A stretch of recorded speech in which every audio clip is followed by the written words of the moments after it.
love that it takes a second too because I can get back in there. You know what the dopest one was out of it all? I don't even know if you ever heard it before. The one that goes, the dude.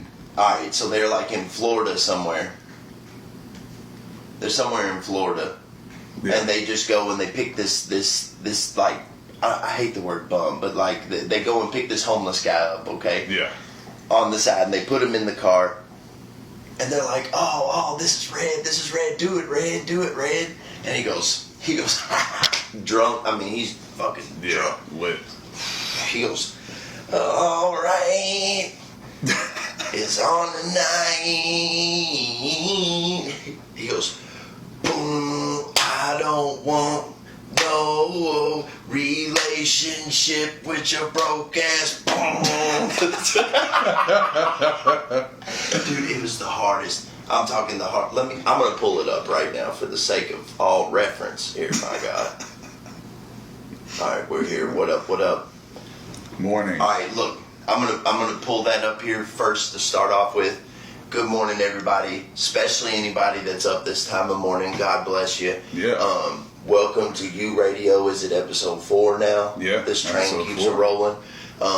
U Radio brought to you by the DLMF CinemaNetwork.com, the place that you can go get the brand new Berserk album, as well as the Berserk album bundle with the Jack Nicholson from The Shining and the Norman Bates Berserk shirts, the posters, the CDs, the autographs.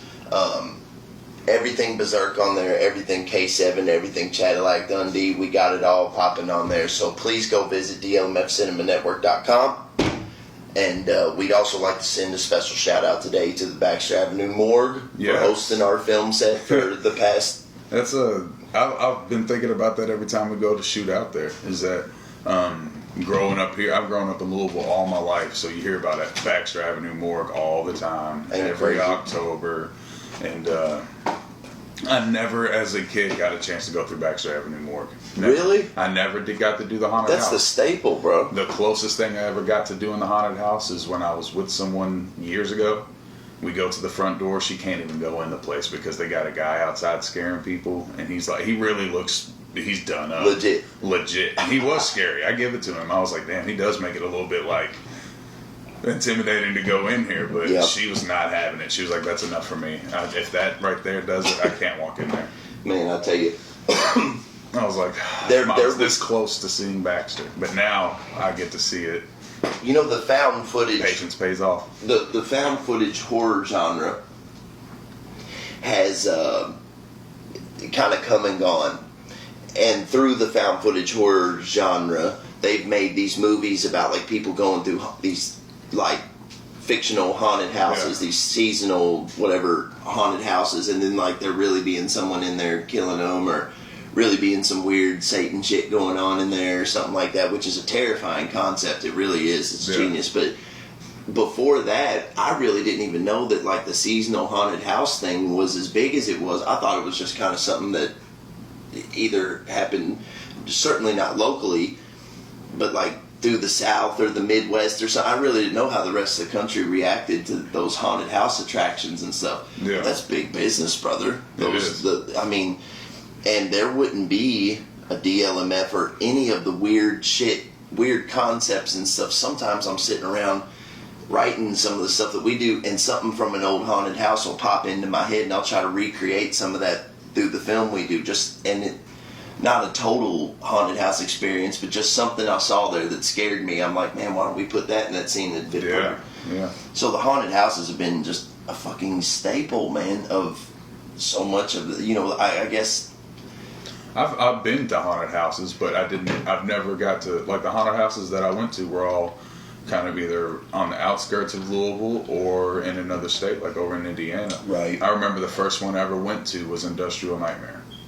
Awesome. I was young, real young, and it scared me, but it was fun. Yes. I was maybe 6 years old, and my dad was cautious about it. He was like, when you go in here, I don't want to hear you screaming and crying and wanting to leave. I was like, no, I'll do it. And of course, I did my fair share of jumping and screaming, but I never cried. I needed to bail out. It's interesting. It's so intriguing and interesting. We see that there's some people on the show right now. You radio call 502-333-5153 and tell us what the best haunted house is that you've ever been to. Yeah. Tell us the one that really made you shit your pants, because I tell you what, the Baxter Avenue Morgue has always been the one of the staples along in town, like downtown Louisville area. You hear it alongside any other landmark here. There's the Baxter Avenue Morgue. There's the Industrial Nightmare in Jeffersonville. There's the Haunted Hotel, and then there's what's Devil's Attic. There is that, and that's been around for a while, but I'm talking, I guess maybe Waverly or something. Yeah. Is always one that's in the rotation. But I feel like there's another one. Then there were the Danger Runs. Waverly I put it in another bracket, really, because it's in the same bracket as Baxter. Baxter's in the same bracket as Waverly, because a lot of haunted houses don't originate from places that have a haunted history. They're just kind of like a factory or a warehouse they decided to set up some shit in. Right. That was just custom built or whatever, but places like Waverly and Baxter have their fair share of their They're own. like museums in their own before the haunted attraction. They have their own, believe what you want history to accommodate their. The scariest one I've ever been to was one it's called the Culberson's Mansion. It was somewhere in Indiana. I don't know if anybody watching live has ever heard of that. And I went to the year after. The scariest one I've ever been to, the year after that I went to and was not impressed with it at all. Yeah. I mean, I was like, man, we got to go back. That was the first one we went to, wasn't impressed with it. But man, there's this one year that we went to the Culberson's Mansion, and that was the coolest shit ever. Okay, so we go in, you have to crawl through this tunnel, like this, looks like one of those concrete culverts or whatever. You have to literally get on your knees and crawl. Get on your knees and crawl through this tunnel. Already, it puts you in discomfort, so I like it. And there's this arm that's hanging at the end of it that you just see hanging down, and you think it's maybe like a prop arm. Yeah. But the last person walking out, it'll grab the back of their shirt. Right? So you walk in, you take off running into this room, and you run into this room, and it's like this. I mean, it's a small garage type thing, but they got it set up like a cathedral, and there's this upside down cross up on the stage, and with the it looks like a Marilyn Manson concert. Dead people laying all over the ground, dead monsters laying just dead. You go and you sit down in this thing. I don't know if you heard me talking about this the other night, but you go and you sit down in the chair, and then all the lights turn black, and then the strobe lights turn on. All these people come alive, and they're all in your face, zombies. Oh man! Yeah, I swear. It was, dude. Wow! It was so cool. The Michael Myers. They had a Michael Myers at the very end that was standing still by the door, and of course, somebody who got close to it would take off chasing them out the door and stuff. And it all looked so legit. He was 6'4", 250, towering, just big, tall guy and stuff. And so the haunted houses have been so cool. Never did I associate, because I was always just such a fan of the haunted houses. I never associated it with actually using them for our shit. I never associated using a music video for it, because I always figured to put in the work to build the set and shit the exact way you want it. But at the haunted houses, man, room after room after room. We're not talking about actual rooms that were built into the place. We're talking about rooms separated by pieces of plywood. Is one movie set, another movie set, another movie set, another. It's like a Australia, Brazil, exactly. New York, London. I swear, it's a filmmaker's fucking dream to especially be filming horror shit. It's crazy that you say that, because I can only imagine that when they put together the haunted house, they derive it from film. Correct. You know what I mean? Also, in addition to that, they want you not just from film, but still. Well, that's 100% what they're doing. And when you walk in there, they want you to feel as if you're in that movie. Exactly. So the lighting is the same, the fucking everything, the creepiness of everything is the exact same, and therefore it's a dream come true to film there, dude. Oh yeah. crazy. But dude, even the vibe you get when you're changing, like you're not even in the haunted house yet. Like, and when you're in the area that we usually do our rec in, when we're changing and kind of taking a break from shot to shot or whatever. Right. Even that has its own vibe. I'm going to adjust this really quick and then get a lighter and an ashtray. I wasn't as prepared as I thought I was. That's totally fine. Look, you see who's in here supervising? Just leave it to me to entertain. Fine. Okay. Fine. All right. So, well, welcome to the Berserk segment of the podcast. right when Start this off by lighting up a blunt. when we return, I'm gonna play the I Don't Want No Broke Bitch homeless guy freestyle. The I Don't Want No Broke Bitch Homeless Guy freestyle. But Joey, it's It's got the streets rocking right now. Bruh, when I play this for you, you're gonna be like, how can I get a copy of this on CD? Oh yeah. If you don't do that, I need it on compact disc, Right. preferably. Thank you.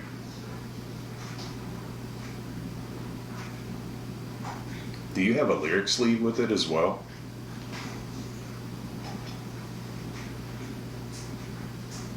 If there's a typo, I'm just going to write it off.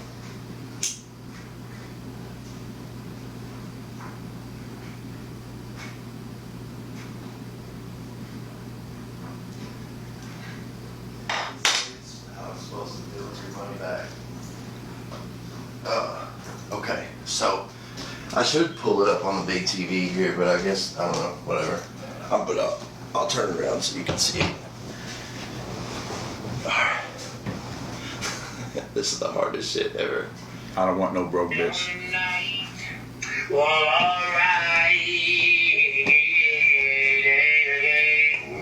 I don't want no relationship with a broke bitch. Ooh. Shorty, what you want to? Whoa, whoa. Shorty, what you gonna do? Whoa.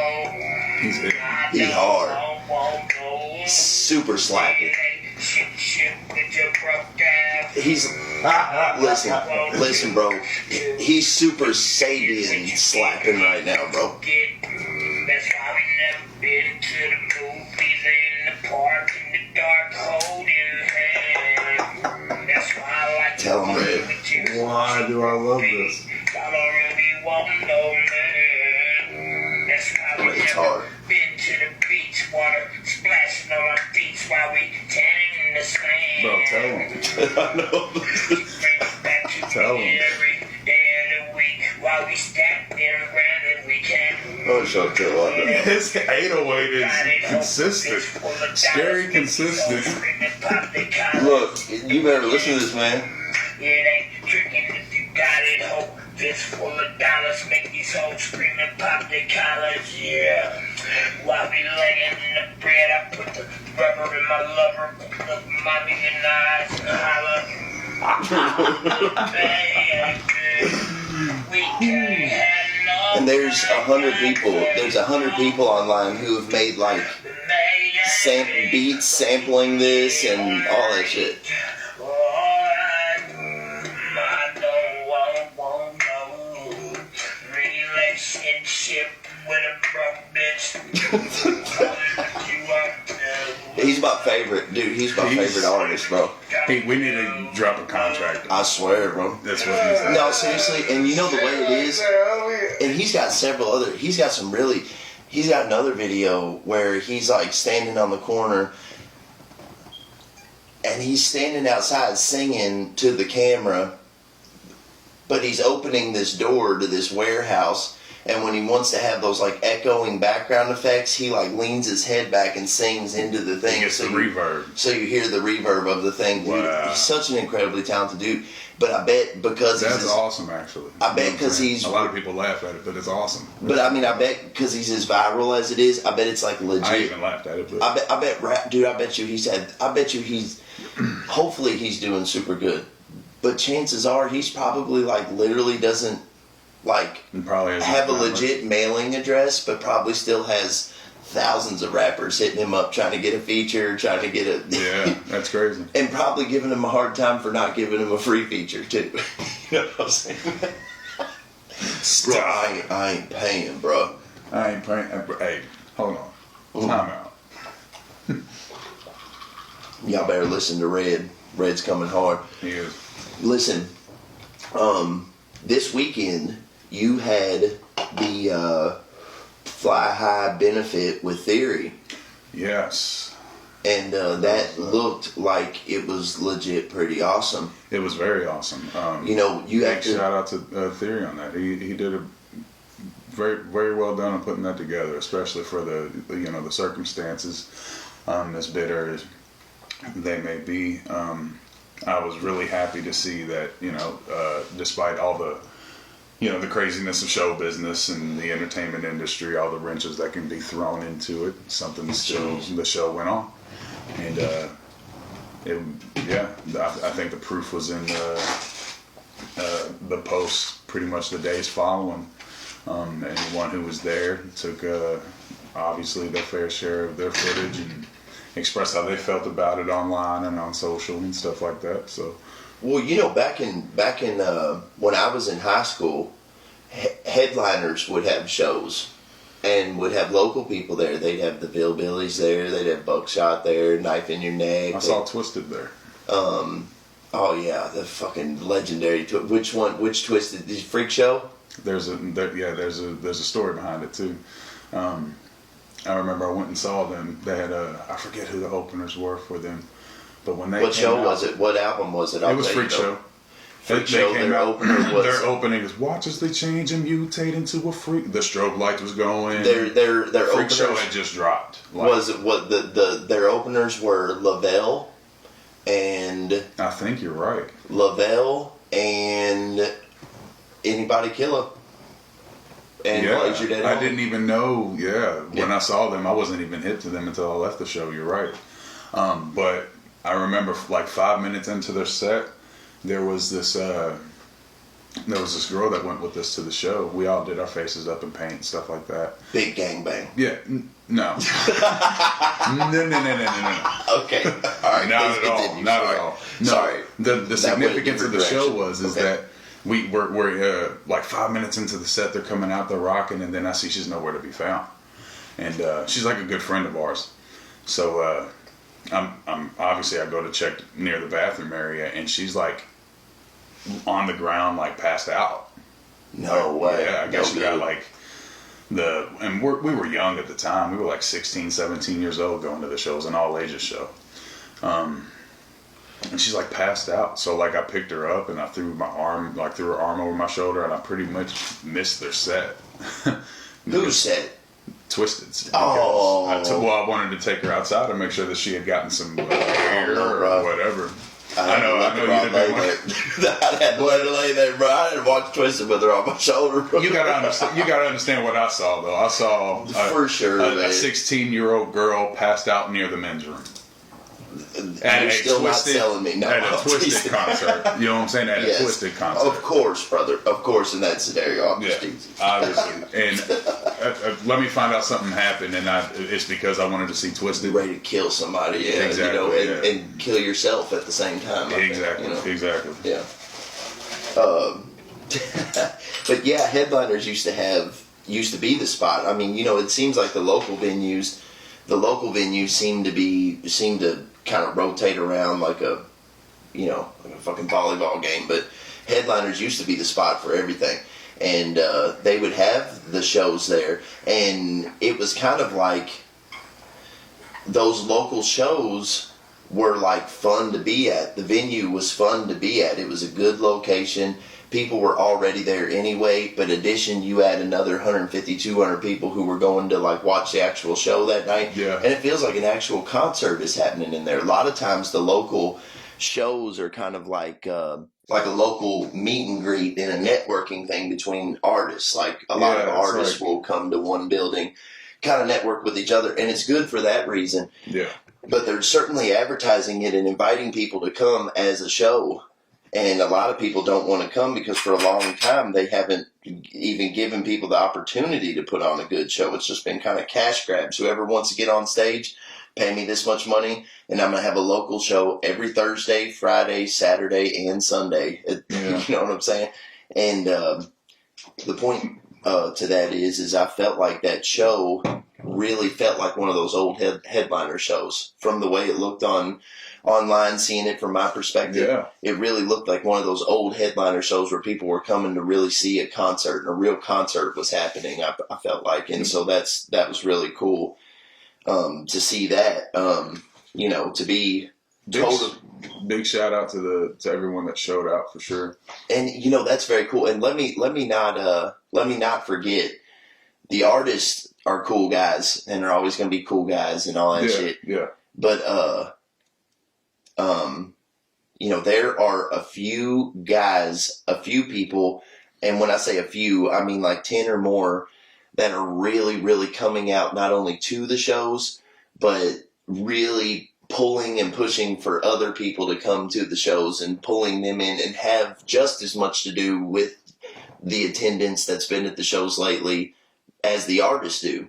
Because the artists, of course, are going to tell you, oh, it's going to be the dopest show ever, the greatest thing that's ever fucking happened, and, it'll just be another local show. Yeah. But if an audience is there and they say, look, I was at the last one, it's awesome, please come with me this next one, see for yourself. If the audience does that, people are more susceptible to that. Yeah. So big shout out to the people at WWME who have no interest in being a rapper whatsoever, that are still pushing for our cause, man. Like, big love to y'all for that, man. Big love. There was a thing that happened there too. There was an artist I didn't even get to meet. A couple artists I didn't get to meet. My time was very short that night, but still made it happen. But there was right before I'm going out, I'm like behind the area that you're waiting in before you head out and you get up on stage. And one of the artists that was there, I guess he recognized that, and like he stopped. And he waits because he knows I'm about to go out. He didn't want to go out the same way that I was about to come out. You know what I'm saying? Because he knows I'm about. But I respected the hell out of that he recognized that, because most people would be like, I don't care if you're about to come out. I'm walking right out. You know? Exactly. Respect. He just stopped in his place, and he was just kind of like, I could see it, like, and I guess he could see me. I'm jumping in place and shaking my arms out and getting the nerves out, whatever. And it's funny, the movie The Wrestler. Have you ever watched the movie The Wrestler with Mickey Rourke? Mm-hmm. There's a part that shows, and it's from what I've seen. I've been around it, but not enough to know it like the guys who actually work the business. But I've been around backstage in the wrestling area enough where this movie depicts it perfectly, where they're sitting in the back and they're talking about what they're going to do during their match. Okay, this and that. What we're going to do is I'm going to work the elbow. I'm going to work the elbow real hard. This is what I'm going to do. And then you hear a guy in the back going, no, we're going to do the elbow. Do the leg. We're doing the elbow. It's like, okay, all right. We're not doing the elbow. We're going to do the leg now, okay? Because they don't want to do the same thing the other match did. That's what artists do. That's what professionals do. Yes. They take the time to do that. A lot of people don't see that either. As much as I love in my heart Conor McGregor, bro. I love Conor McGregor the same reason I love Tyson, the same reason I love Anderson Silva, the same reason I love Floyd Mayweather. I love Conor, okay? But one thing I really think he brought into the game was making it cool to be like so disrespectful and to be like, I don't give a fuck and I'll do whatever I want. But the thing, what people don't realize is that 2/3 of Conor McGregor's career, he was like going and fighting, choking people out, putting on amazing martial arts matches, and then the next day waking up to go fix somebody's plumbing and shit. Right, yeah. And he did that for a long time before he made $100 million and started behaving like that. People in this generation seem to really cut the ladder out between that, you know what I'm saying? And I got a lot of love for an artist. And, you know, sometimes you and I, you've been around long enough where you've seen me sing people and kind of attempting to show them where you can almost be too humble to a fault. Yeah. Where you can be so respectful that can almost be like, end up not doing that much good. You know what I'm saying? But at the same time, there's some people who don't believe in the humble nature at all. They don't give a fuck. I'm going to go out how I want. I don't care how you did your show. Your show ain't nothing in comparison, you know? Yeah. And so I got a lot of love for artists who kind of stay conscious of walking that line between the two. I think, who really, stay professional with it. And I think a lot of artists on the bill, just that I know personally, not a lot, I don't want to say a lot, but some of the artists on the bill I know personally. You know that scene in Forrest Gump, not just because this popped up on Netflix. You know that scene in Forrest Gump where he takes off running for no reason across the country? I just started running. The studio cut them off on the budget to do that. Yeah. The studio that put that film together apparently cut them off on a lot of things on the budget. And Tom Hanks and the director made a pact that no matter what, even if they have to foot the bill, they're finishing the movie. And they did have to do that quite a few times. Yep. And like where Tom Hanks and the director paid for things themselves, absolutely, just to make shit happen. There's a... I guess the point that I was getting to is that's kind of like the same thing. Where sometimes there's a lot of sacrifice that the artist makes or the entertainer makes that goes unseen or unheard that doesn't even have to be said because it's for the sake of the person who's viewing. So true. What I was going to say was that in the movie Terminator 3, I don't know, have you seen Terminator 3? It's been a long time. With the girl Terminator or whatever. Anyway, she there's a scene where Arnold grabs a hold of this crane truck and is holding onto the crane, and the girl is like smashing the crane through the buildings while Arnold is hanging onto it. Yeah. They said that scene alone cost $1 million to shoot, and they said they were going to cut the scene because it was out of budget or whatever. And so Arnold said, "Oh yeah, no problem, we'll still shoot it. Just send me the bill." No problem. I mean, they were paying him a whole, $35 million to be in the movie anyway, but he was willing to sacrifice to make sure that part still got in the movie.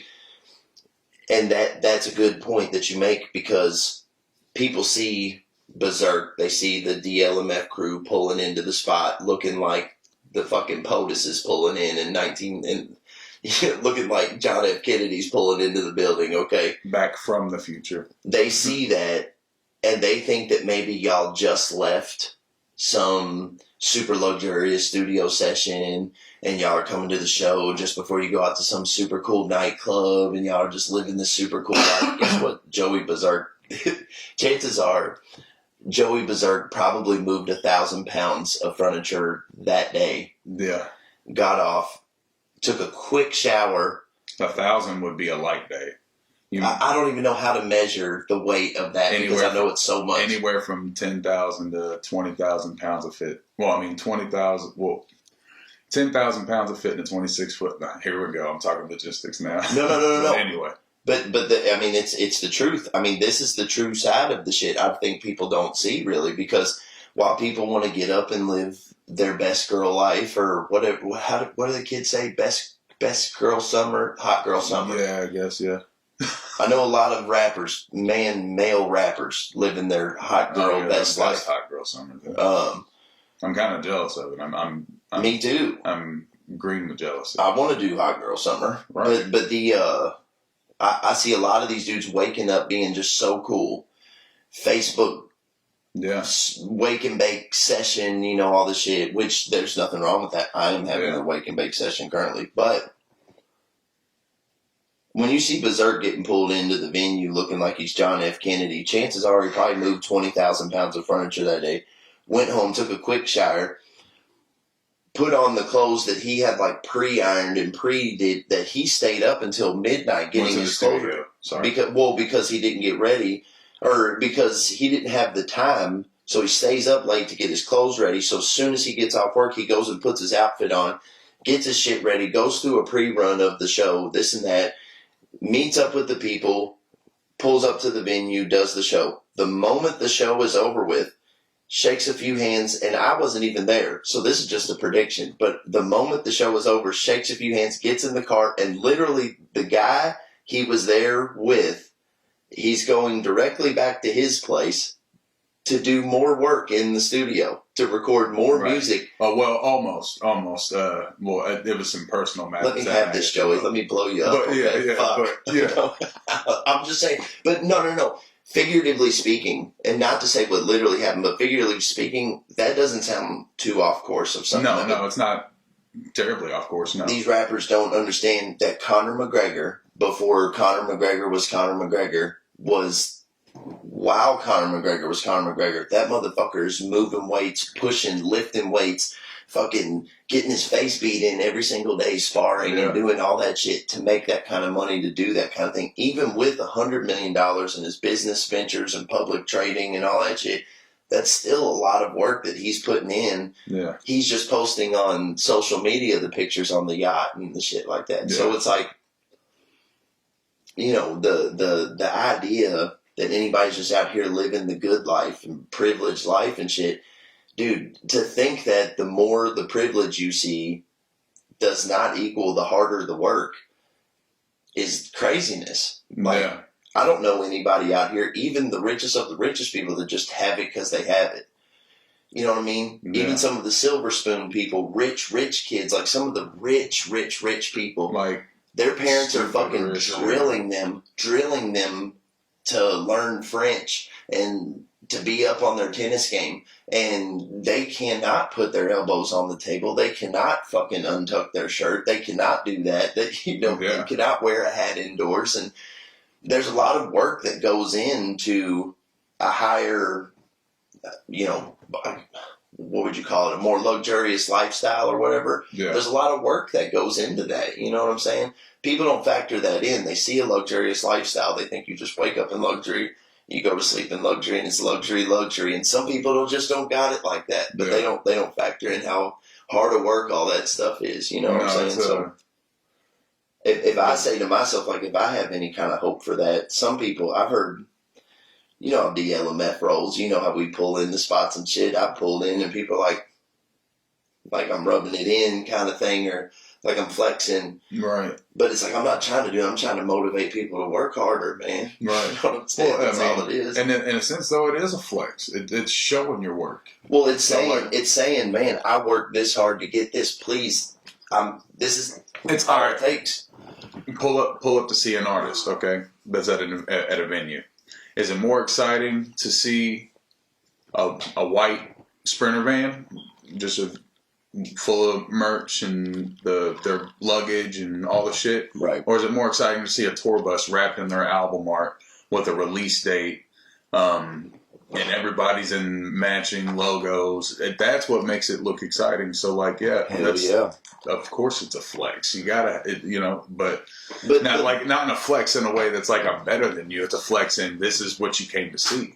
And I really don't think a lot of people aren't able to differentiate between the two. I think, you know what I mean? A lot of people just, and whatever their reason is, whatever. But the thing is what I really, really, more than anything I tried to accomplish, anything I'm trying to accomplish with you or you're trying to accomplish, really isn't a thing of our own or like something we're trying to accomplish, I'm trying to accomplish. It's really saying, hey, you can do, if I can do this, like, you can definitely do this too. Yeah. Like, it's for a whole better scene. Like, look, just watch us work, do your best version of what you see us do, and in return, we will have a really dope scene because of it. You know what I'm saying? Yeah. And so it's always been off-putting. And like I said before, this outlet here, I never had an outlet to kind of explain myself, nor have I really felt the need to. You know what I'm saying? Yeah. So, and what people will do, like, if people are unsure of something, if they don't know what's really going on, they'll just come up with their best version and really believe that's what it is. And run away with it, even if they see proof otherwise. And so sometimes people have gotten that misconstrued. They think you're trying to, like, rub some kind of rich lifestyle in their face or something. And it's like, man, look, all I'm trying to do is just, like, commemorate the work that I've put into this. Because when I was, getting rides to shows and stuff, because there was a time like that for me in my work clothes and doing with the karaoke and stuff. When I was on that tip, I saw people doing it like that. And I said, man, I got to have it like that. And it wasn't up to them to give that to me. It was up to me to figure out how to get it.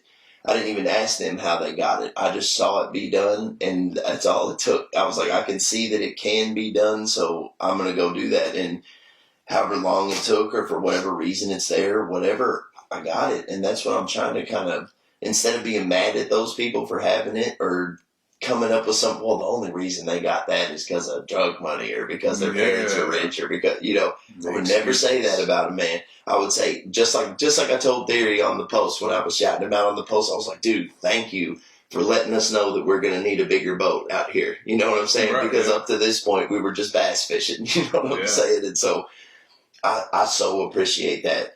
I so appreciate somebody putting out work that lets me know I need to step my game up, or makes me even feel like I need to step my game up. Somebody puts out halfway quality work, I'm like, boom, back to the lab.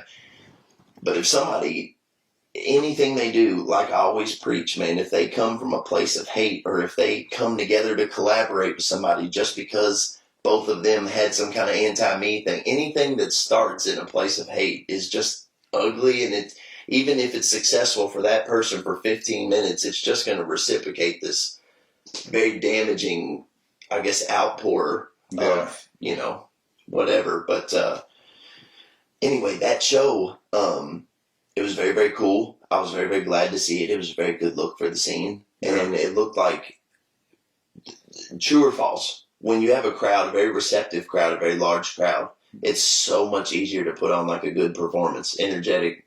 Yeah. Oh, you yeah, know, for sure. Performance, you know, because we have to train ourselves to put on that same performance in front of 5 people if that's the case. So when we show up and there's But I've seen large crowds go dull for people too. Trust me, brother. I've seen it too. I mean, it all depends on. People are like. And I've seen people that have great movements on stage and they're doing everything that anybody else would do to try and get a crowd hype, but the music isn't hitting alongside of it, you know. You have like the Moonshine Bandits or the Lax or some shit, and here we are, the Antichrist lyrical serial killers. Right, they put us up on stage with those guys. Usually a lot of people watching us. Got the symbol, got the devil face on the projector and shit. What were those old cartoons? They used to have like those wise guys, 50 hats with a cigar, and they have the big lip. That's what they're. You know, they're like wearing a patch. They're like wearing a patch on their flannel button up that's like God's country and shit, like on their patches and belt buckles and fucking dip cups and shit. And they're like sitting there like. You said dip cups. I swear to God, listen to me. If anybody, listen. I like to think that I'm a connoisseur of parts. If I ever... Listen to me, Joey. I'm sorry. I feel like if I'm a connoisseur of any part of the world... I can just see that. Somebody watching me and just... Head ass. Listen. I like to think I'm a connoisseur of a part of the world people like to think doesn't exist. Okay? I cannot tell you how many times I've been in these fucking clubs and seen these people with these fucking... Alright. And they're drinking a beer and I'm watching them spit into the same fucking beer that they're drinking. No, I can't tell you how many times I've seen that. Don't say that. Unless I have a crazy, out of control, like... translucent, transcendental way of saying shit. And they're tearing you apart. They have the nerve to be like... And then those are... Look, Joey. Look, the beer bottle. Started. They can't even stop. The beer bottle. Here they are in the club, Joey. Watching you. Look. And listen exactly. to me. Listen to exactly me. What they're doing. They're smoking a cigarette with the dip. Yeah. They smoke a cigarette. They're stressed. And then look, they're sitting up there.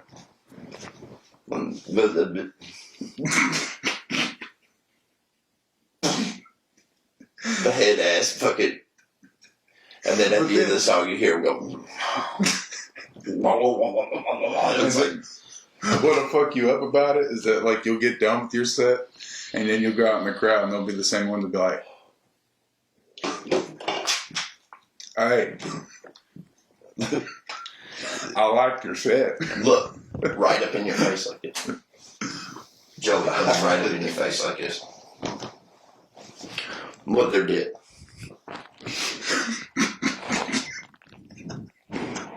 I like the set, dude.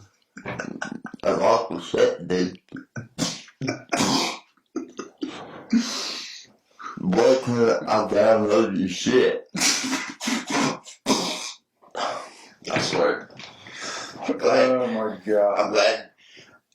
I'm glad to see our residency in the hip hop culture come to an end. You know what I'm saying? Yeah. But no, some of those dudes really do that shit great. I never really tried to do that. I think we just naturally fit in because I was a white guy that rapped with a band. So immediately they just associated that with hip hop there for a while. That wasn't my favorite avenue to jump. You know, we with the Cadillac thing, dude, we went and did metal shows. We did rap shows, like Twista and 3-6 Mafia. We went and did those shows. Seed of Six. I mean, so many people we opened for. Lil Wayne, that was probably the biggest one. But That's big. The rap shows, we do like Head PE, we do Primer 55, like those type of new metal. We played with Flaw like every time they came to Louisville and shit, and but then we do the hip hop thing where we'd go open for Upchurch, we'd open for the Lax, we'd open for Boondocks, whatever. What was their name? The Boondocks. We opened for Boondocks, but what was the other ones? There's the Lax and then the Moonshine Bandits. Murder Boys. Moonshine Bandits. Moonshine Bandits. Okay. And then we went and opened for the Juggalo stuff and all that. So it was, man, at the end of the day, I would think to myself, and our stuff, the DLMF umbrella altogether isn't really for like everybody. Yeah. It's not for everybody, but there would always be some people, and always 2, 3, 4, 5 people that would become like consistent fans after these shows, and that's really all that mattered. We were in it for those people, and it wouldn't be for everybody. But I was like looking back, and of course maybe trying to justify a bunch of lunacy, but I was like, with this particular thing that we've done, we've been able to kind of go into all these different crowds and find people that appreciate our stuff from all these different avenues. It might not be 1 million people from one crowd or 1 million people from several crowds, but I was like thinking to myself, if we were to ever hit, we would like hit massively because we're able to touch like several different crowds with what we're doing. Yeah. Instead of just being mass appeal, genre specific, and I really appreciated that. I asked, but yeah, not to just jump to another subject, I have to really stress that, surprisingly, Ryan Theory really did an excellent job with what he had to work with. Me, I'm like the tough love guy. I'm always trying to kind of help people with where they're going wrong. Sometimes more than I've had them on the back for what they're doing right, but a lot more people need that. And what's the coolest part about Theory that I like about him the most is he like understands that, and he like knows that, and he doesn't take it personal. He knows that I'm coming from like a place of love, even if it's not like a lot of people will like.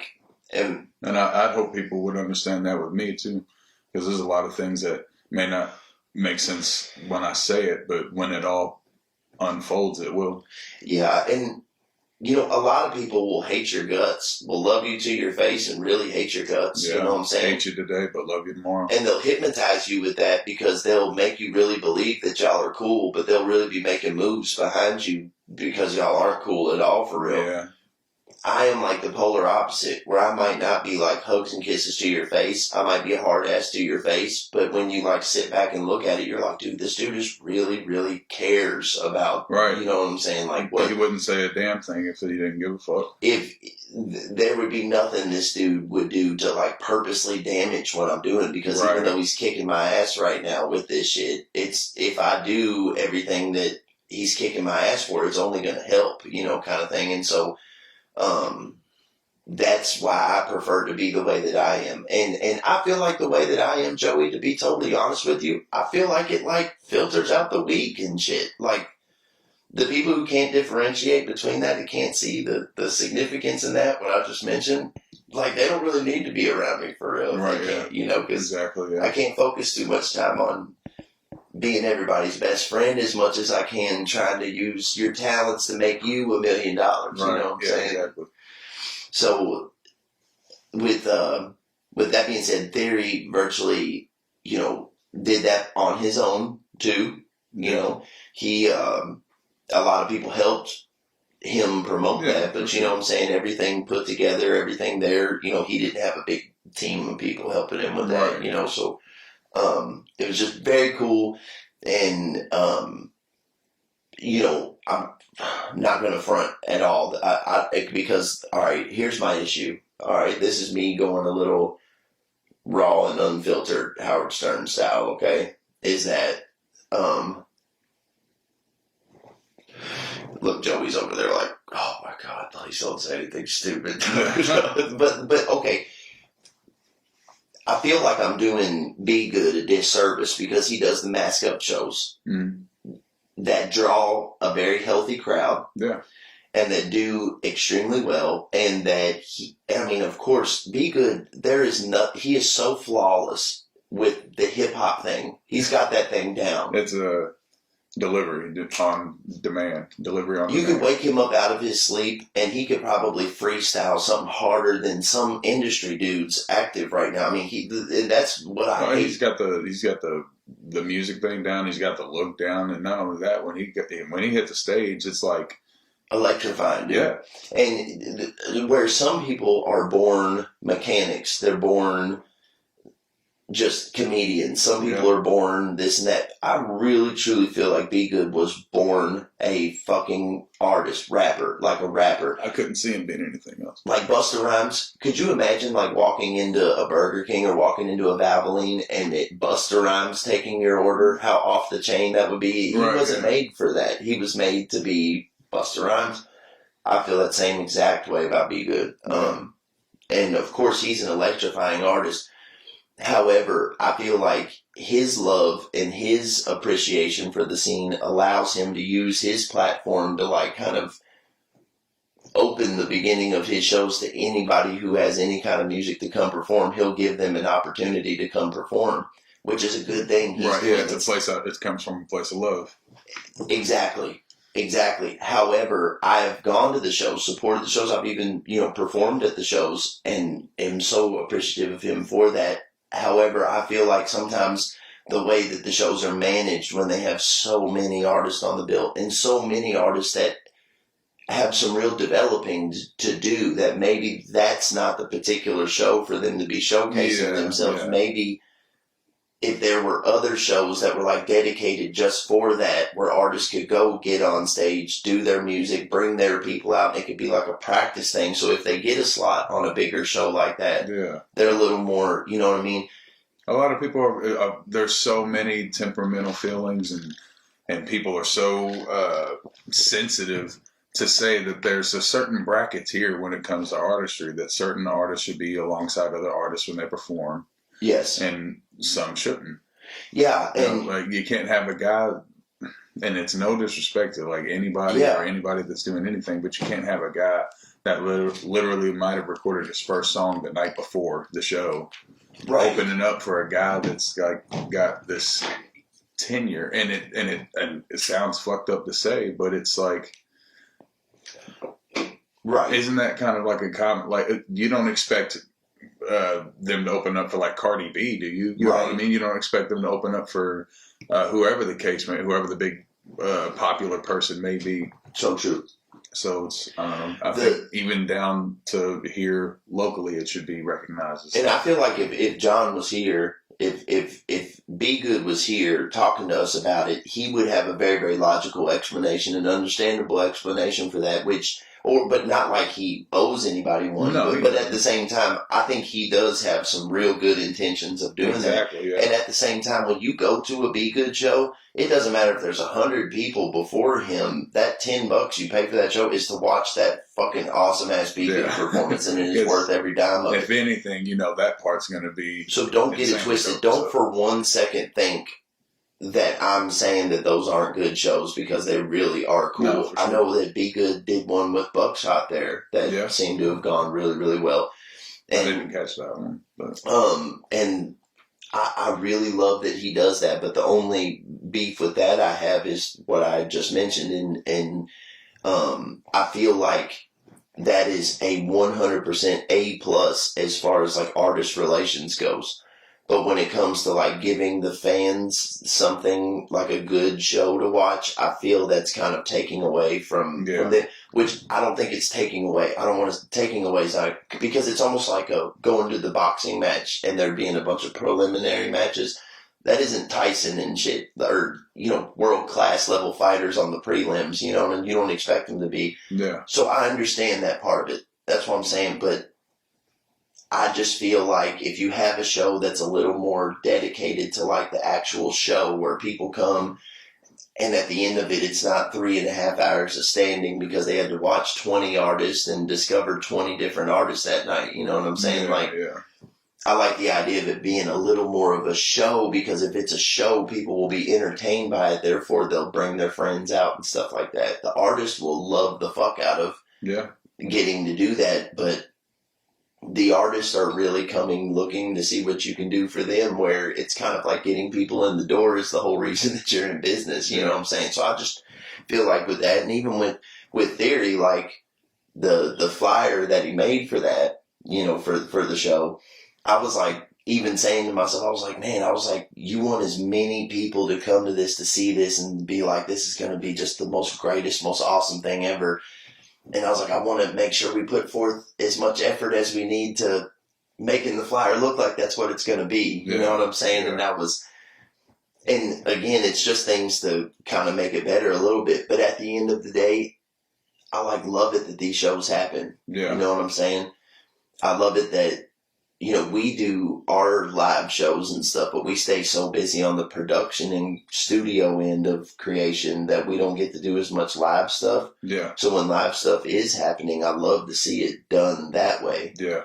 The mask up shows, I think they're too good of shows to not be treated like more of a big show. You know what I'm saying? Yeah. Because when the mask up show's happening, that is a big deal. A lot of people turn out, a lot of people show up, but I feel like if there was like maybe an hour and a half or 2 hours worth of entertainment instead of 4 hours of it. Well, shows running late, that can definitely be a deterrent from wanting to, because it's like, oh man, if I want to see them, I'm going to have to wait for, Right. And we're going to do something, we're going to do that we've been kind of talking a little bit. I'm supposed to go see somebody today. Yeah. And we're going to kind of try to lead by example a little bit.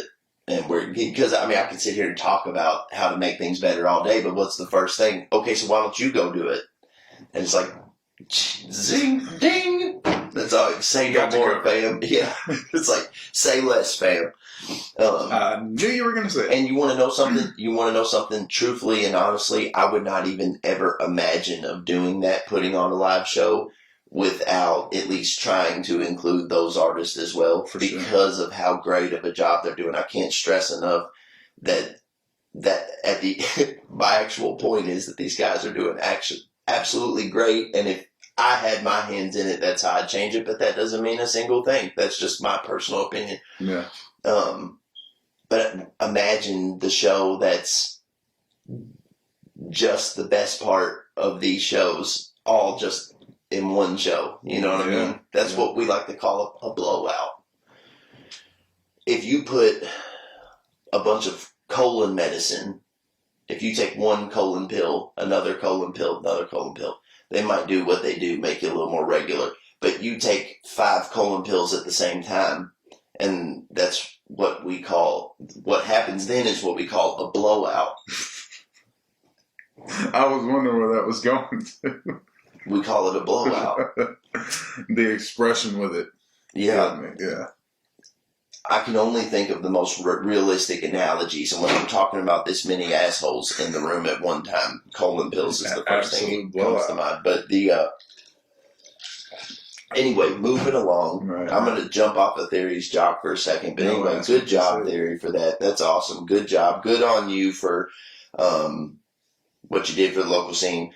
good on John B. Good for what he continues to do for the local scene, and good on both of you for continuing to include Berserk and DLMF in what you do. For sure. So this week, I mentioned something. You know, our thing is all about the movies. You know, our thing is, you know, the martial arts, kung fu movies, all that shit.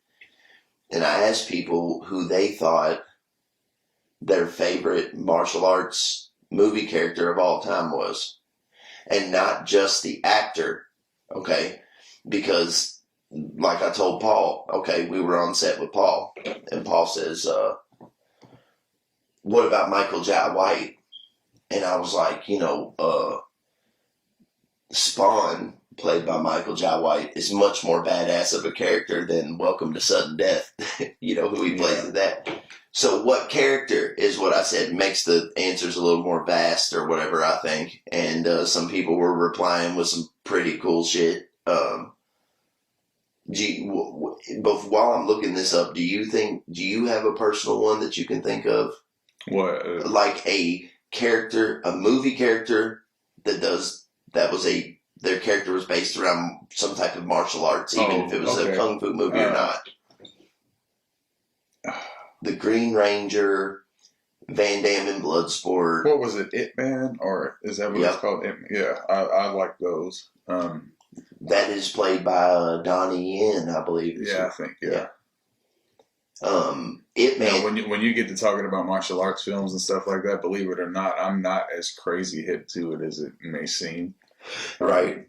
Well, what I'm thinking now, if you look at it to this day, martial arts remains prevalent in the Marvel movies. Oh, yeah. Remains. I mean, the martial arts in the movies just will forever. Dude, the last original Halloween movie had Busta Rhymes in a kung fu fight with fucking Michael Myers. Right. Freddy vs. Jason has Freddy doing a flying Muay Thai knee on fucking Jason Voorhees. You know what I'm saying? Right. I mean, martial arts just remains so prevalent, and for that reason,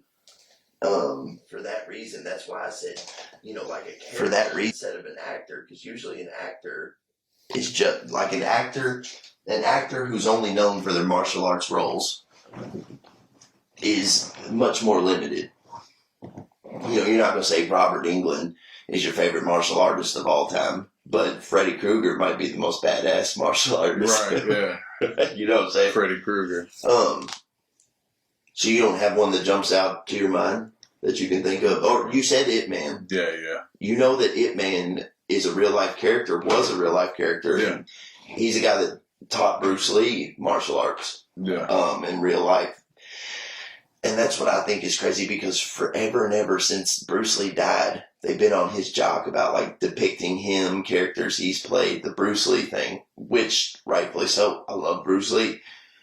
But it's really cool that now they're focusing a little more on Ip Man. Yeah. I think that that's cool because it's like a whole new lore to all that. For sure. But let me just shout a few people out on the podcast who were nice enough to comment and participate. There was a lot. Like I said, Paul mentioned Michael Jai White, and I couldn't get a definitive character out of him. I mentioned that to him, what character, and I don't know. I think he just loves Michael Jai White. Yeah. I think Michael Jai White's dopest movie, if for anybody who sees this and knows, I think it's Blood and Bone. It's like a B-level, low-budget, just beat 'em up Van Damme type movie or whatever, and Michael Jai White fucking kills it. I mean, it's so much fun to watch, dude. But I think that's his best character. Aaron Welsh, a good friend of mine for a long time, said Johnny Cage. A lot of people don't know that Mortal Kombat, the original concept for Mortal Kombat was supposed to be a Jean-Claude Van Damme video game based around the movie Bloodsport. Yeah. And Johnny Cage was Van Damme's character in the game. Yeah. Van Damme backs out. They make Mortal Kombat, fast forward the clock, and Van Damme stars in a Street Fighter movie. Right. Yeah. So like that's pretty good. Jay Erms says John Wick for the win, and I really can't do too much arguing about that. John Wick's pretty fucking badass. Yeah, pretty badass. Shout out Jay Erms. Shout out to Keanu Reeves for actually like knowing how to handle like firearms. He goes, do every bit of that. He goes, yo, Yeah, I know Kung Fu. Yeah. Anyway, Pai Mei from Kill Bill, Anomaly. Shout out to OG Anomaly. He says Pai Mei from Kill Bill.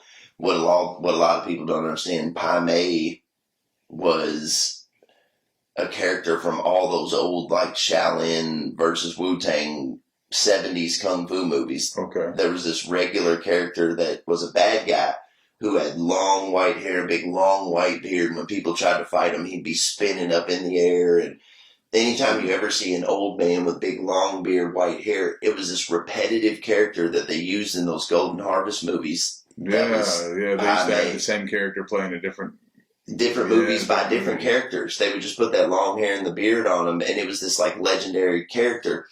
The guy that was always the good guy in all those movies was a guy named Gordon Liu. He was the first original Chinese action star before Bruce Lee.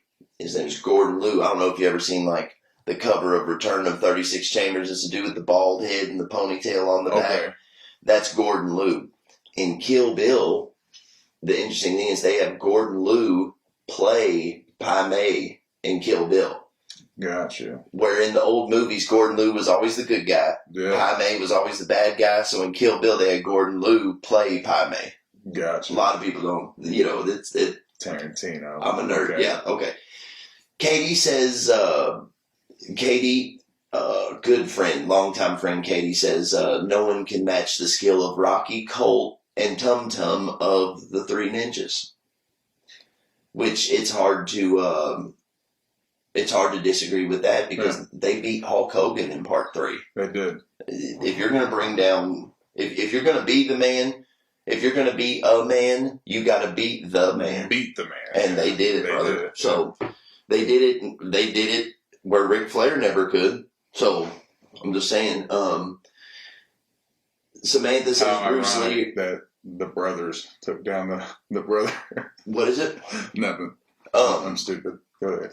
Samantha says Bruce Lee or Jet Li, which kind of a basic answer. It's not really a character. I would say Bruce Lee only did like 4 movies, and then he did the Green Hornet show. I would say my favorite character of his was his character in The Game of Death, where he fights Kareem Abdul-Jabbar.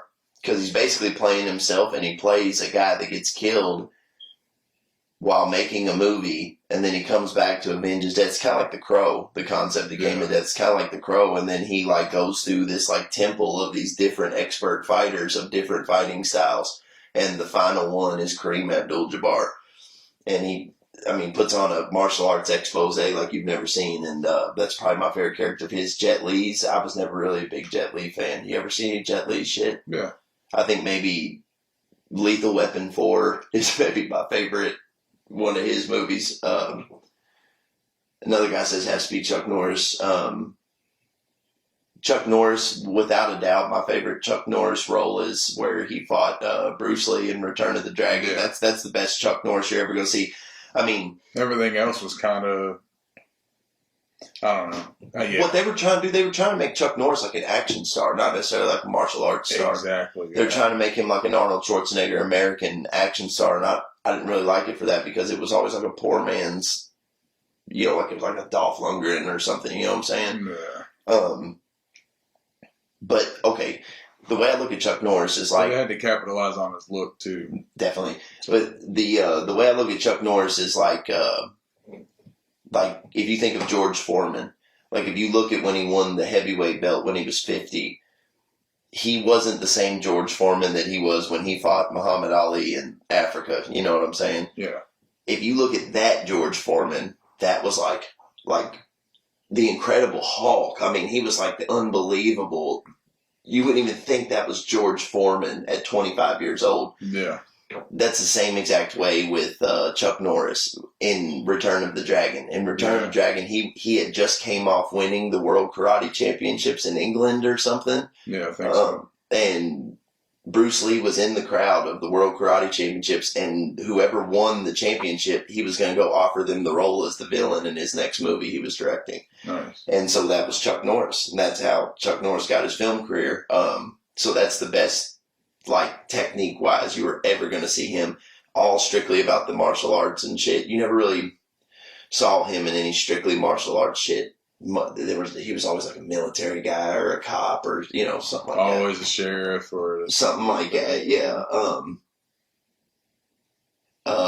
Gage K Maniac of Demented mentioned James David Frank, who played the Green Ranger in the Power Rangers. Oh wow!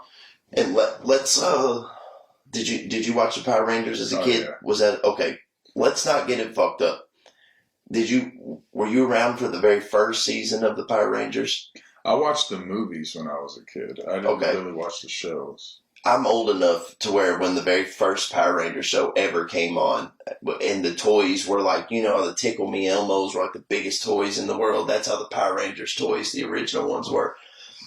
And dude, when the Green Ranger came on for 5 episodes, brother, he was a problem. You thought that the Power Rangers were going down. He brought that heat to all of the Power Rangers, dude. And he had that Mega Godzilla fucking dinosaur thing. And he had that little flute, that little dagger that he played the flute, and the dinosaur would come out of the shit. That was just too dope for me. So I kind of have to lean toward Gage that the Green Ranger, especially those first 5 episodes you saw him in before he turned into the White Ranger, I would say he probably some of the most hardcore badass on-screen martial arts you'll ever see. You'll ever see. You'll ever did see. He says almost has the same belt as Chuck Norris, which is James David Frank even a karate guy? Is that? I don't know, but I think it means as far as like the notoriety, as far as being an infamous, unstoppable character type thing. Well, kind of like when Liam Neeson became like this big meme-worthy thing because of Taken. I don't know who you are, and I don't know what you want. You know what I mean? So like, well, they have like the different styles of karate, and then they have the different styles of, like, for instance, being you can go take like Kempo karate and get a black belt as a 10-year-old. You know what I mean? It's just really about getting those notches, those grandmaster notches, 2nd degree black belt, 3rd degree black belt. But you can like actually earn your black belt in Kempo karate. But dude, you could fucking do 10 years in Brazilian Jiu-Jitsu and never come out of your white belt. You know what I'm saying? So different disciplines are kind of different versions of notoriety, I think. But I don't even know if James David Frank is like a karate guy. I think he might be more of like a Chinese Kempo boxing, like a kung fu type of fighter, more so than he'd be karate's a Japanese thing. Brother T,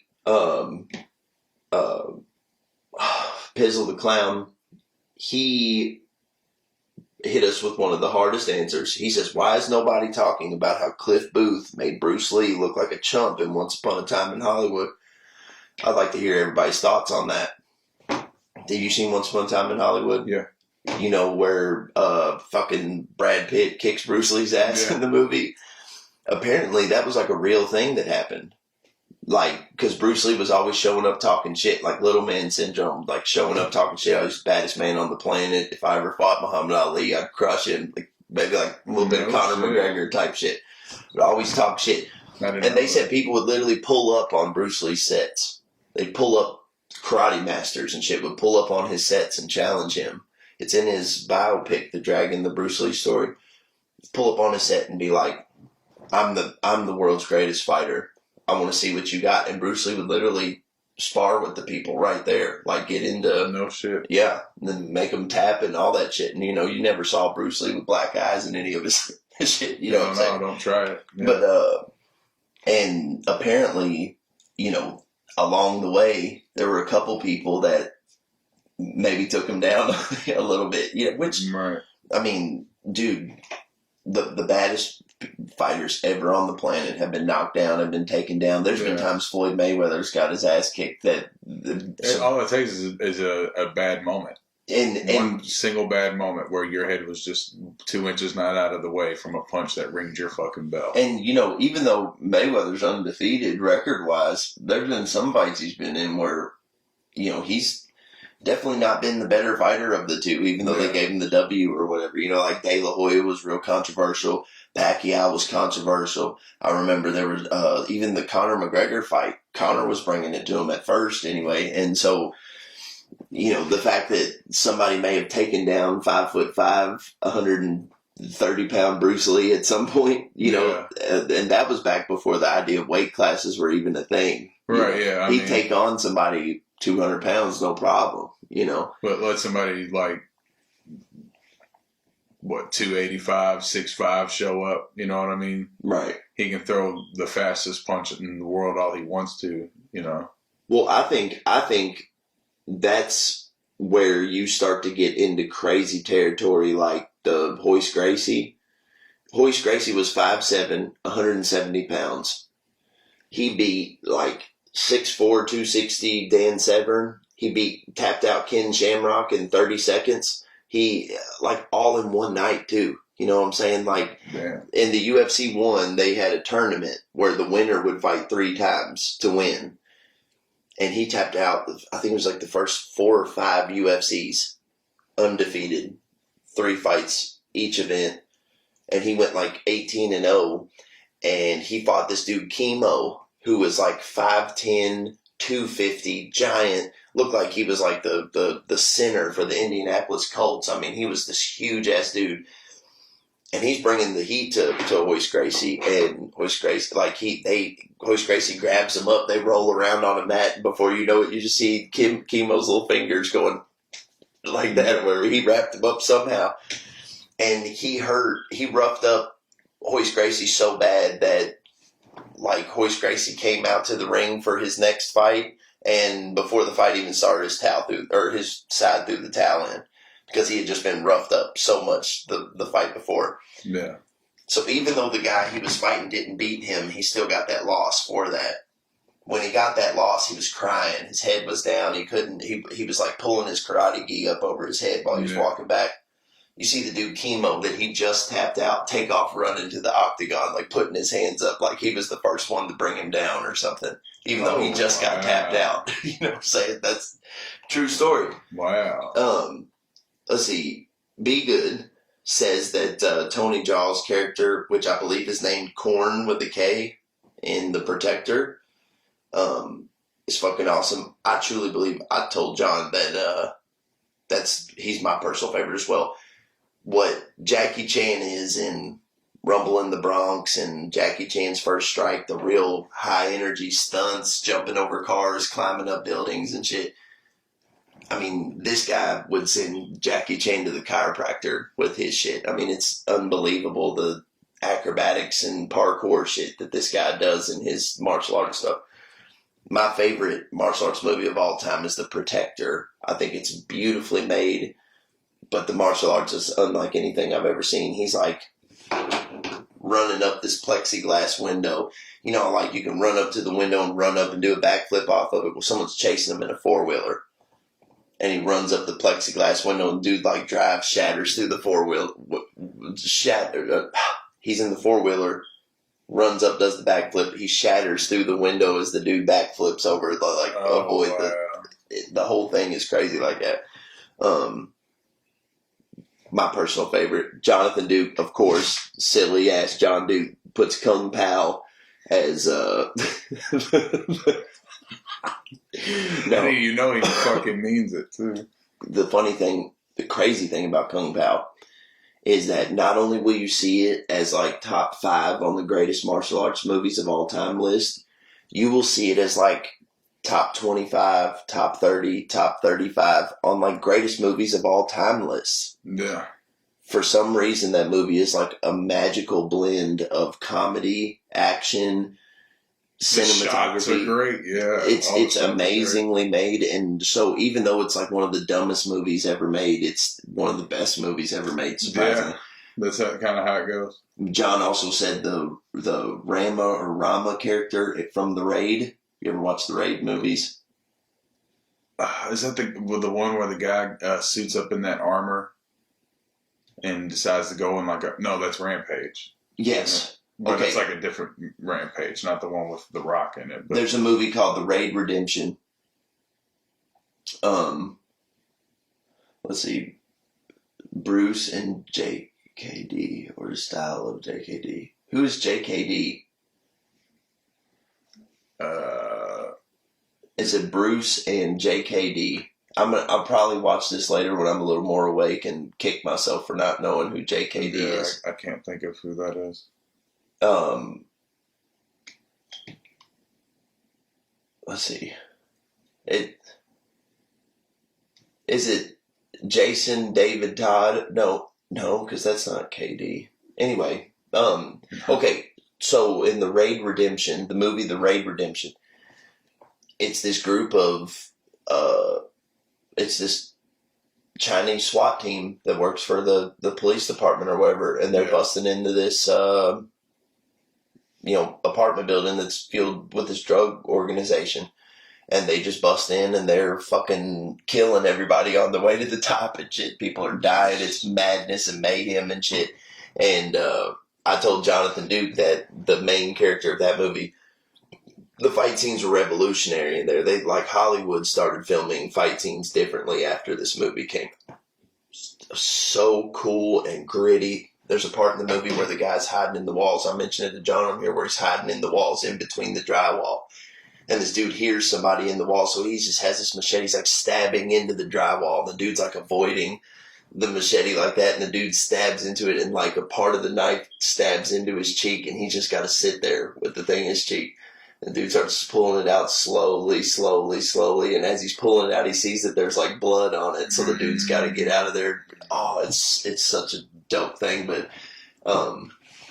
he is that. I told John that guy, against anybody's favorite on there, if they were all trapped in a building in a free-for-all, like every band for themselves, that's probably the guy who would make it out alive in the end. You know what I'm saying? He was just a tough, spending a lot of the movie, like, he's a badass kicking people's ass and killing people with one punch and shit, but like there's some people where they really get the upper hand on him and he really comes through and like some K7's Revenge, like on some miracle shit. It's right. Really cool like that. And then there was a subject of real fighters in real life, people who aren't actors, who just kind of fight in real life. And usually I didn't want to make as big a spectacle about that. I figured it'd be a lot funner to talk about,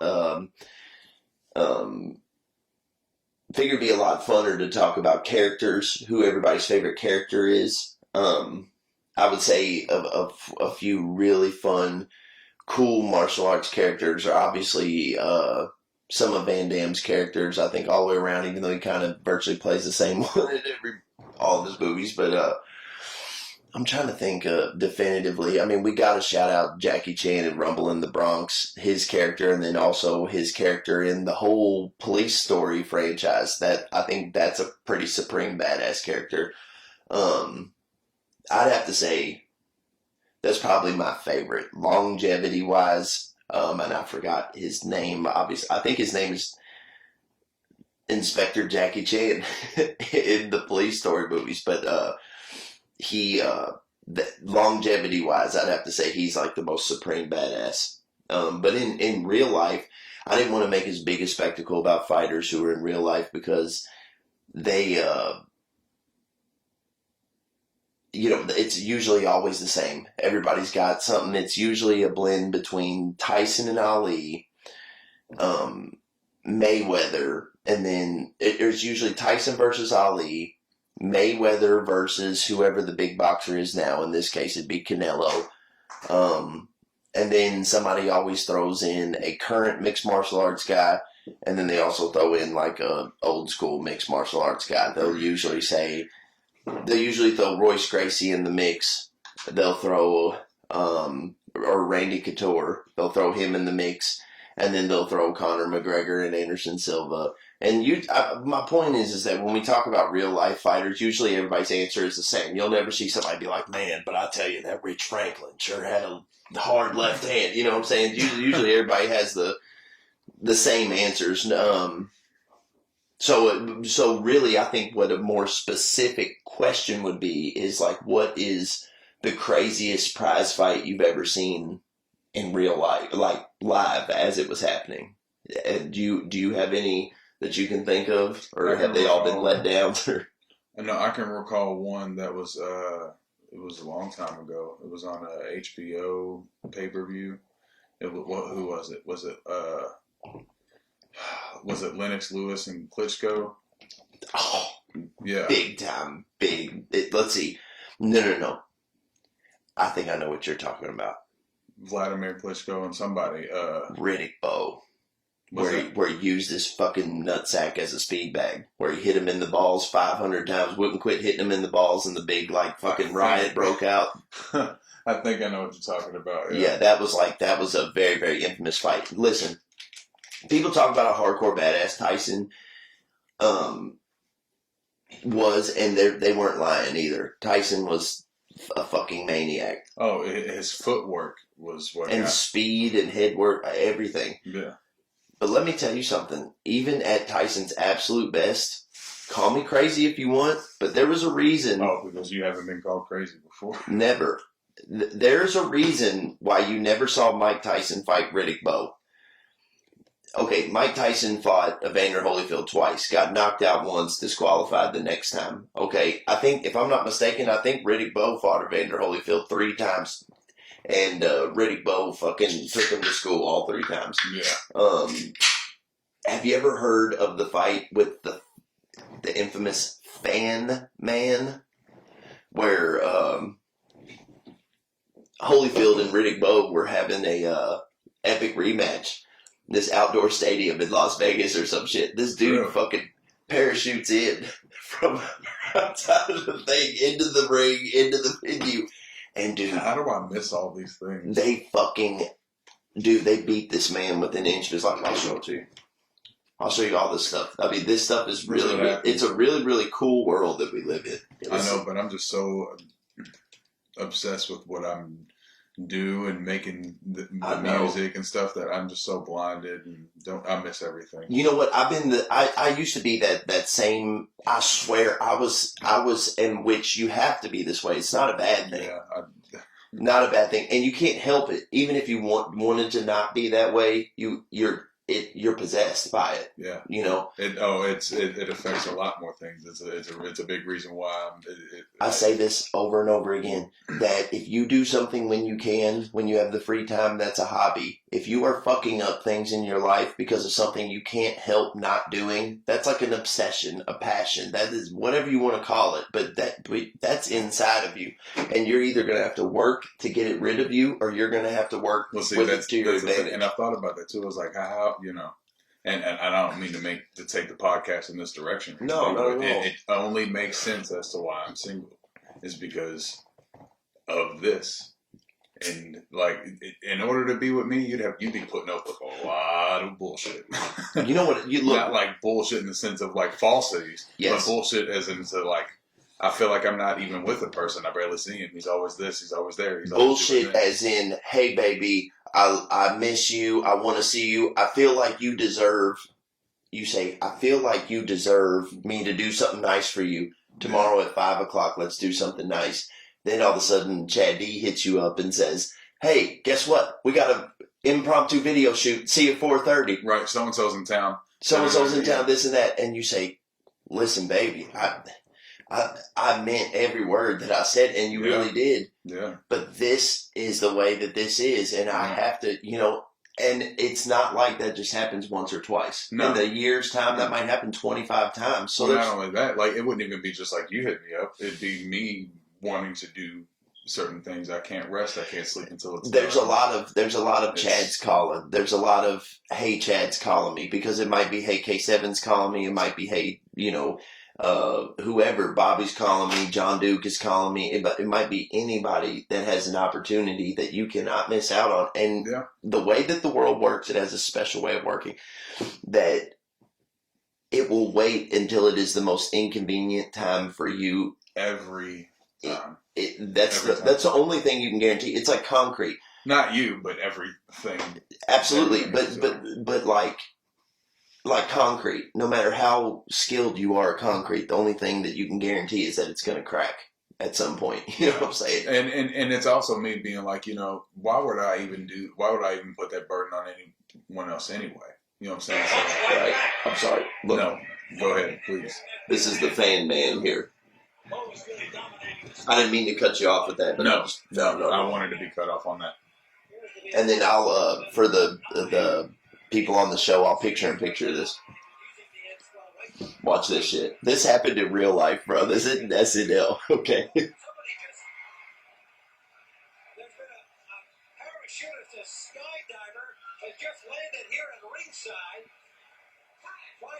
Watch them fucking whoop the fuck out of this dude.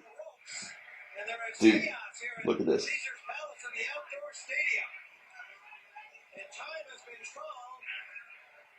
Some maniac has attempted to parachute here. A skydiver or a parachutist trying to land in the ring. We are in the 7th round of this fight. He landed on the ring apron, crashed into the ropes, and now security is... If I'm not mistaken, I don't even think the fight had started yet. Like, I don't even think the fight had even started. It was just like they were literally just announced them. They were backed up, ding, ding, ding, ready to go, and then Fan Man drops in to fucking... And look, they're putting that cover over him so they can't see it. They can't see him punching him in the face. Right? Yeah. I wonder why their first instinct was to beat the shit out of him. Dude, that was millions and millions and millions and millions and millions of dollars. All those people had to be fucking refunded. All the pay-per-view shit had to be refunded. But the boxers still get their millions. Yeah. You know what I'm saying? And so. In the blimp, and our cameraman up there saw this character circling around the area. Imagine if we came up with $10 million to pay one fighter, $20 million to pay another. We had to pay them guaranteed up front. We sell out the MGM Grand. We have $1 million plus pay-per-view buys for this thing. Everything's great. We're going to make $5 million, and then all of a sudden Fan Man drops in and we make nothing and still have to pay the $30 million out. You know, I'd be like, hold him up. It's like, bring him in. Yeah, I swear, it's crazy madness, man. Madness. That was crazy, but I did not watch that live. I remember that happening, but I didn't watch it live. Aaron Welsh, who commented on the other one, he mentioned this fight. I don't remember when this fight was, but I don't think we were even old enough for him to have watched it live. Let's see, when was this? Yeah, at the time. Yeah, it's 6:30 here. Cool. Don Fry versus Yoshihiro Takayama. Okay. And what they call this was a freak show fight because the fighter that the dude was fighting was like 7 foot plus. Like a giant fucking Chinese or Japanese dude. I guess Japanese by the sound of his name. And this American fighter who fought in Japan, pride fighting in Japan, but always wore these American trunks. Big. He looked just like fucking Tom Selleck. Look. I'll picture it for the people of the show. Can you see that? Oh, yeah. I think I remember this. Watch this shit. This shit. Yeah, this site's brutal. I believe, if it's how I recall it. Don Fry fucking busts that dude up so bad, both of his eyes are shut. Looks like an alien at the end of the shit. And Don Fry, now, this day, he did Joe Rogan's podcast. He had a cowboy hat on, a big cigar. Goes, yeah. Back in my day, we would... I'll talk about Supreme Badass. That dude currently now at 70-something could probably whoop both of our asses at the same time. Oh, yeah, he's ready for you. Look at this shit. Look. Okay, so for the people... So if we're not watching right now, okay, it is just this ultimate flurry. Ultimate mayhem. One guy is holding the back of one person's head, while the other one is throwing a flurry of haymakers to the other, holding the back of his head while he's just punching his face. They're not really doing much to block it. They're just taking it. It's like they're playing bloody knuckles with each other's faces. And then I think, I mean, it slows down obviously because right, yeah, because they just went right at it. But Don Fry ends up knocking the dude clean out. But I mean, it goes on pretty viciously like that. So that was a pretty crazy fight. Craziest fight I've ever watched in live in real life was Anderson Silva versus Chael Sonnen. Do you remember that fight? No. All right. So Chael Sonnen, Anderson Silva was this Muay Thai guy, stand up Muay Thai fighter, best Muay Thai kickboxer to ever live without question. And Chael Sonnen was this real wrestling heavy guy, big wrestling heavy, real aggressive wrestler. And do you have a Rilla? I don't, but if you go on the table, if you look on the table, there's a whole box of them in there. Right. Chael Sonnen was a real wrestling heavy guy, and he came in talking the best shit, like the best trash ever. Chael Sonnen came in and he was like, yeah, they say that Anderson Silva's got a black belt with the Nogueira brothers. He's like, that's basically like saying you got a free toy with your Happy Meal. That's what he said. And so look, he gets, and where Anderson Silva up until this point had been fighting as if he was like a part of the fucking Matrix. Like he was fighting as if he knew the people he was fighting's thoughts before they did. Right.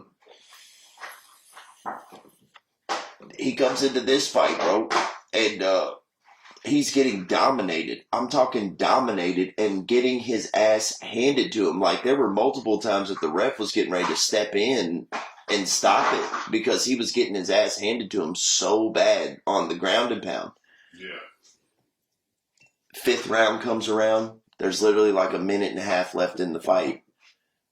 Anderson Silva's on his back, throws up this elbow, this slicing knife of an elbow. As soon as that happens, he I guess loosens his lock up a little bit. Anderson Silva throws his leg up over his shoulder, gets him in this triangle, Hail Mary triangle, and taps the dude out. Like after getting his ass handed to him the whole time. Hail Mary triangle choke. And I was sitting there for 25 minutes at the Wings and Rings restaurant watching this shit with this face right here. Because it was my favorite fighter getting his ass handed to him by this nobody white boy. You know what I'm saying? I'm like, and dude, at the end, I'm like sitting here eating like pissed, drunk, pissed. And we pulled that off, dude. I about choked on my chicken wing, buddy. Dude, I got up. Dude, everyone in that place, the glass could have shattered. Everyone was screaming, yelling in that place. That was fucking crazy, dude. That was without... Anytime I ever buy a pay-per-view fight, you were over here for, let's see. I was here for the... you were here for Mayweather. McGregor and Mayweather. And then you were here for Tyson and... Roy Jones. Yep. But if that's not the case, I mean, I swear, if nobody's doing shit, whatever, if nobody's over here, I will, still order the pay-per-view if I want to see it bad enough. And I will fucking fall asleep. You used to tell me about that. You're like, I think I have a pay-per-view problem. I tell myself I'm not going to get it, but then it pops up and I'm like, I must get it. Conor versus Khabib, Conor versus Cowboy. I mean, dude, all this shit. Dude, even John Jones versus Daniel Cormier. I mean, dude, I see these. I'm like, there's no way. There's no way that I'm just going to, stay off the internet and just not see what happened. You know what I'm saying? There's no way. But what happens if I can stay awake to the main event, because they do them in Las Vegas on the West Coast time. Yeah. So if their event starts at 7 o'clock, it won't even start until 10 or 11 here. Yeah. So it might be 2 in the morning before the main event comes on. So if I do make it where I'm awake, I will sit there and watch my favorite fighter I'm paying all this money to watch get his fucking ass handed to him. It's like I have bad luck or something. Right. It's it's almost like I don't want to jinx these people. Or for me, football was the big deal, Yeah. So when I got off for the Super Bowl, because my team was in it, and then they end up losing, it's like, oh, you were like, dude, I could have made some money. Yeah, so this was gonna happen. Who was playing in it? Or who's your team? I have 2 teams, and it's as fanboy or as bandwagon as it may sound, it's not really.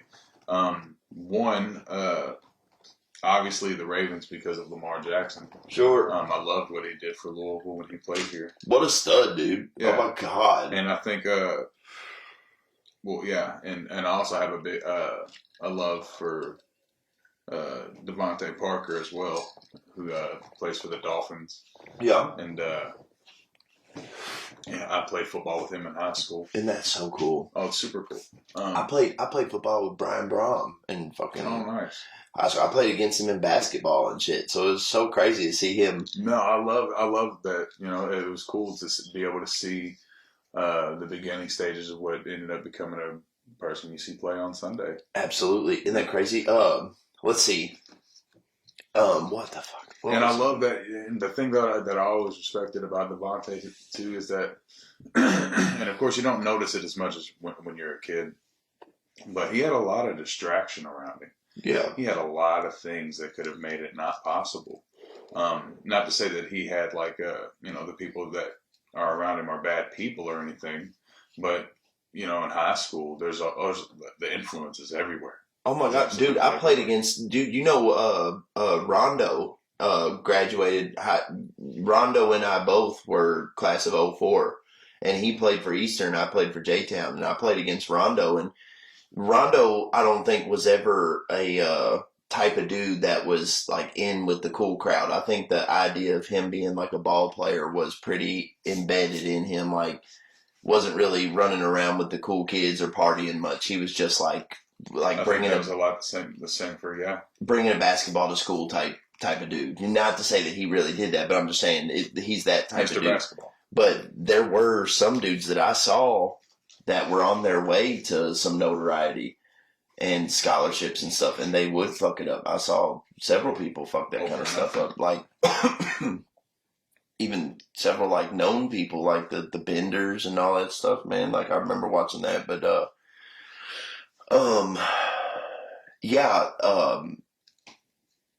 with the football, man, I was always a big Dallas fan because I was born in Plano or whatever. So we were always kind of taught to be Dallas fans. But I guess just to clarify for the sake of the podcast, the team that I was watching in the Super Bowl that I was rooting for was the Chiefs. Because cool. As soon as I saw Mahomes' first game, instantly I was like, this dude's the shit. Instantly made me be a fan. Like, I don't fan out. I don't wear their gear or nothing like that. But if the Chiefs are playing, I'm going to watch it. Well, I was always partial to LeVar before I was, or Lamar before I was, like, I kind of had a bias towards Lamar over Patrick Mahomes. You know what I'm saying? Like, yeah. Because when, I don't know. Well, I say this, and I love Lamar to death. But I think where Pat kind of has that edge that he can be more of a pocket quarterback, right? And a lot of what Lamar pulls off is spontaneous and improv, and he can get hurt and be less valuable to the team because of that shit. Like, he could take off he could chuck one for 50 yards and then take off for 50 yards, but then he can go for an outside sweep. I feel like and be out for the season. A lot of his scramble, sometimes I feel like he's decided he's going to scramble before he's yeah. And I think the difference with Mahomes is he does it when he more has calculated. To. Yeah, he'd rather sit back there in the pocket and completely throw it out there. I wish I could keep up with. This might be it. Dude, I'm looking outside the house right now, and my umbrella at the pool is sitting halfway in the water. Nice. But this is where it fucks up, is that I've got the cable, or I don't have the cable TV. I just watch the streaming services, and then I watch the combat sports on pay-per-view and shit. Yeah. And so when it comes, like, basketball was always my number one sport, but I just don't have a channel to watch the games, and I don't want to have the NBA Network or NFL Sunday Pass. Like it used to be, man. You used to be able to just turn to a channel and catch fucking basketball. Anytime somebody hit me up, I remember I had this girlfriend that was like, she would hit me up, and every time she answered the phone, or every time she called, I'd be like, hello, she'd be like, what are you doing? And I'd always be like, watching the game. And so she would hit me up, and she'd be like, what are you doing? Watching the game. Because, you know what I mean? Whether it was baseball or basketball, or, I'd turn on ESPN, there'd always be something on there. You know what I'm saying? Yeah. This is the era of football that I came up in. Just because I feel like I'll have a little more to include on it. I came up when Barry Sanders, Deion Sanders, Emmitt Smith, I'm trying to think, obviously, like you're talking about the Chiefs. I remember when, there's a counselor at St. Matthew's Elementary School that I just want to go ahead and throw this out there on the podcast. I hope she sees this and she's listening. When I was 6 years old, we made a bet on the Super Bowl between the St. Louis Rams, the St. Louis Rams at the time, and the Tennessee Titans. And I bet that I remember at the time it was the Rams that won, wasn't it? Yeah, that the Rams by an inch. Yeah, by an inch. Yeah, and it was for a sucker from the office because you guys had a bowl of suckers, and I never got that sucker. Fuck. Never. Fucking teacher. This many years later. So if you're watching and you're listening, you owe me a fucking sucker. Okay, so just to show you, I know a little bit about what I'm talking about. The St. Louis Rams, that was Trent Warner, Isaac Bruce. It was Kurt Warner. Kurt Warner. Yeah. See, fuck. Kurt Warner, Isaac Bruce was their... Marshall Faulk was their running back. Yes, Marshall Faulk was their running back. And then who was their other wide receiver that they had playing punt return that was like an African guy? That it wasn't Biaka Patuka that he played for the Panthers. It was... can't think of his name. Do you know who I'm talking about? He was their other wide receiver. About, the Rams? The Rams. There was Isaac Bruce, and then they had another... They had... who was it? It was... Didn't they have Holt at the time? Or Holt came later. Way later. I think so. But maybe... But anyway, I know... Who was it that caught the pass or the deflected it by the inch or what? It was like a came down. Well, no, dude had the ball in Tennessee and he came down like with it, and when he came down, he was like 2 inches away from the touchdown line or whatever. So he was short for sure. But and let's see, Tennessee had Steve McNair, Eddie George. They had Javon Curse playing defensive end for them. They had who I feel like they had another standout player on their squad who was I can't remember because I remember I'd play as them on Madden and they had some some studs on there for sure. And I mean I knew let's see who was the guy before Michael Vick came to Atlanta, the running back they had that did the Dirty Bird.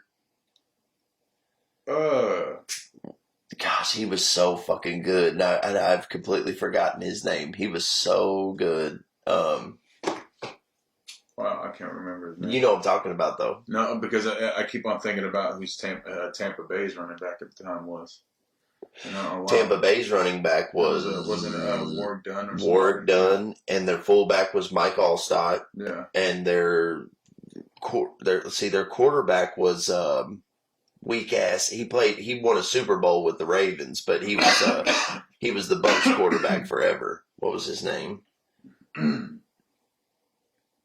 Man, I feel I'm totally slipping because I know all these guys. I used to know it like the back of my head, but they said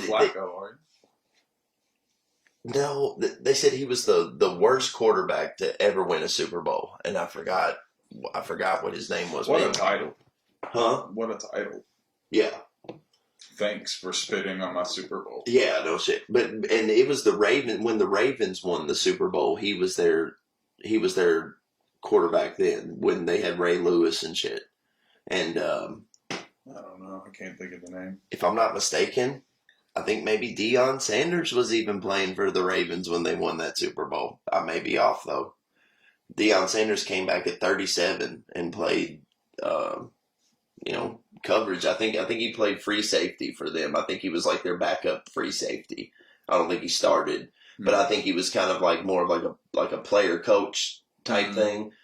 But he showed out for the Ravens. Deion went to the Redskins, and robbed them. He did nothing with or for them. Sorry, the Washington football team. Right. Oh, yeah. Whatever.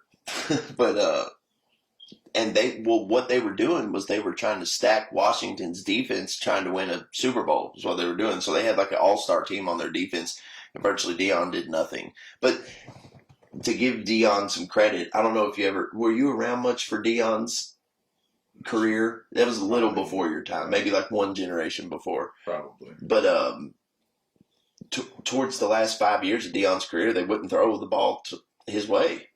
He was a coverage corner, and they wouldn't throw the ball his way, so he had virtually no stats.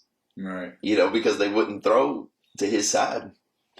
And I think I remember hearing a football coach of mine one time say something like, your starting corner should have the lowest stats of anybody on the field or something, because like nobody wants to throw it that exactly way. Yeah. And so to Deion's credit, that's why I think his stats were kind of pretty low for Washington, because I think that was the case. But let's see, I remember when Randy Moss came into the league, and they had I feel like I forgot the name of their running back, and then Randall Cunningham was their quarterback.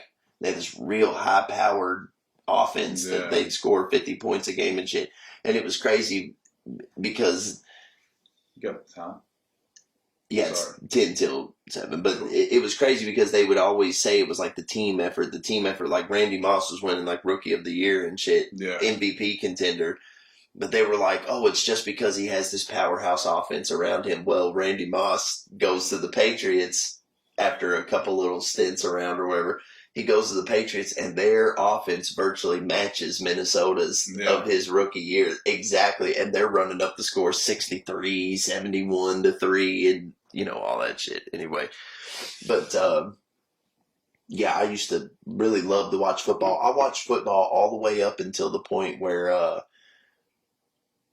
UK, let's see, it was the year that UK beat LSU when they were number 1. And when the year LSU won the national championship, UK beat them twice, if I'm not mistaken, that year.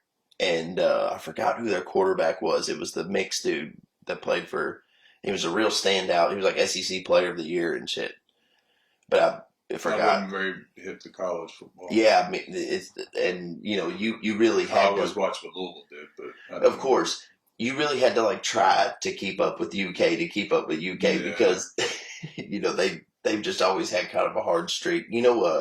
Sting from the WCW, his son was starting tight end for UK several years back, and they had while he was playing at the merch booths or whatever of the things, they would have UK Sting masks. No way. Like UK Crow Sting mask and shit that they were selling. Everybody, that was a big attraction there. Like in Lexington, people taking pictures with Steve Borden at the game was like the big deal. Then you started seeing Sting like standing on the sideline with the team, and he'd get these big ovations and shit. Wow. You know what I'm saying? And they said that Sting was saying that his son, I think is something going to play in Canada or something like that, said his NFL tryout didn't go so well, but he said he was like talking about how in like the MLB and the NFL, it's not necessarily like you come in as an 18-year-old phenom, you kind of work your way up. You might be better at 26 than you were at 22, so that made a lot of sense. But anyway, with that being said, the pendulum swings and this world keeps spinning, so I guess we can bring this one to a close today. Yeah. Anybody who's still watching up to this point, thank you very, very much for your participation on the Facebook thing. Thank you so much for supporting the Joey Berserk's show this past weekend here in Louisville. Big shout out to Theory for putting the show on. Thanks to everybody who come out and support it. Thanks to everybody who keeps supporting DLMF and all that business. And again, come see us at DLMFCinemaNetwork.com, and we'll fucking see you next time. Yeah. Son of a bitch. Motherfucker.